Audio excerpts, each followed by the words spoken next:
বন্ধু কার জন্য কেক নিল? তো হ্যালো গাইস, বন্ধুরা মিলে প্ল্যান করলাম ঘুরতে যাব। টাইম দিয়েছে 4টে আর আসছে 5টার সময়।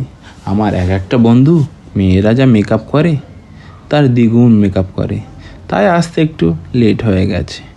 তারপর আমরা চলে আসলাম লাউহাটি।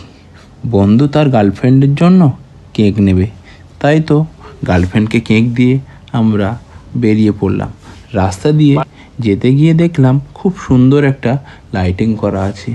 গিয়ে দেখলাম একটি রেস্টুরেন্ট, ভিতরে গেলাম, দেখলাম খুব সুন্দর লাইট ডেকোরেশন করা আছে। জলের চড়ার জন্য বোর্ড রাখা আছে, ভেতরের দিকে একটু বাগান করা আছে। তো আপনারা চাইলে গার্লফ্রেন্ডকে নিয়ে আসতে পারেন, এখানে খুব সুন্দর লাইট ডেকোরেশন করা আছে। এই সুযোগ হাতছাড়া করতে পারে, তাই বন্ধুরা সব ছবি তুলছে। তো চারিদিকে খুব সুন্দর লাইটিং ডেকোরেশন করা আছে। আপনারা চাইলে আপনার ফ্যামিলিদের নিয়ে আসতে পারেন। অনেকক্ষণ বসার পরে পেয়ে গেছে খুব জোর খিদে, তো দেরি না করে অর্ডার দিয়ে দিলাম। তো ততক্ষণে আমরা খেতে থাকি। আবার দেখা